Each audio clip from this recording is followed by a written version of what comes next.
Cancer అంటేనే ఒకప్పుడు ప్రాణాంతకర వ్యాధిగా నయం కావడానికి ఎన్నో ఏళ్లు పట్టే సమస్యగా చూసేవాళ్ళం.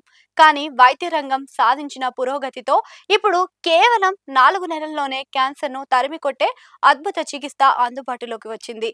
ఎంతో బాధాకరమైన కీమోథెరపీ, రేడియేషన్ లేదా శరీరానికి కోతలు పెట్టే సర్జరీలు అవసరం లేకుండానే రెక్టికల్ క్యాన్సర్ను పూర్తిగా నయం చేసే వైద్యులు రికార్డును సృష్టిస్తున్నారు.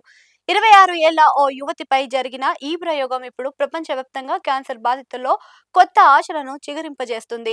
ఆ వివరాలు ఇప్పుడు చూద్దాం. సాధారణంగా క్యాన్సర్ చికిత్స అంటే కీమోథెరపీ వల్ల జుట్టు రాలిపోవడం, విపరీతమైన నీరసం వంటి ఎన్నో సైడ్ ఎఫెక్ట్స్ ఉంటాయి. కానీ ఇక్కడ జరిగిన ఇమ్యునోథెరపీ విధానం చాలా భిన్నమైనది. ఇది నేరుగా క్యాన్సర్ కణాలపై దాడి చేయదు. దానికి బదులుగా మన శరీరంలో రోగనిరోధక శక్తిని విపరీతంగా పెంచుతుంది.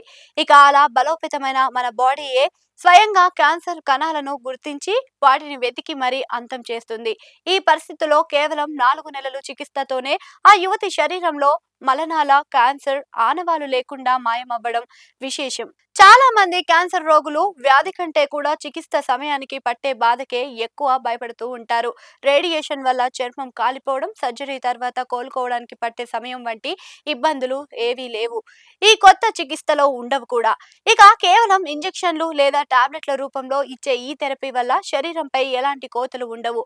ఆ యువతికి చేసిన పరీక్షలో క్యాన్సర్ గడ్డలు పూర్తిగా కరిగిపోయాయని, భవిష్యత్తులో కూడా మళ్లీ వచ్చే అవకాశం లేదని వైద్యులు ధీమా వ్యక్తం చేస్తున్నారు. ఇది క్యాన్సర్ చికిత్స చరిత్రలోనే ఒక మైలురాయిగా నిలిచిపోయింది.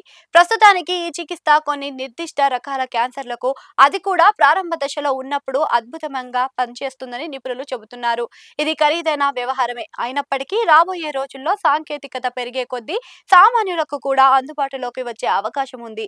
కీమో, రేడియేషన్ భయంతో చికిత్సకు దూరంగా ఉండే వారికి ఇమ్యునోథెరపీ ఒక వరం అని చెప్పవచ్చు. వైద్యులు మరిన్ని పరిశోధనలు చేసి అన్ని రకాల క్యాన్సర్లను ఇలాగే సులభంగా నయం చేసే రోజు కోసం ప్రపంచం మొత్తం ఎదురు చూస్తుంది.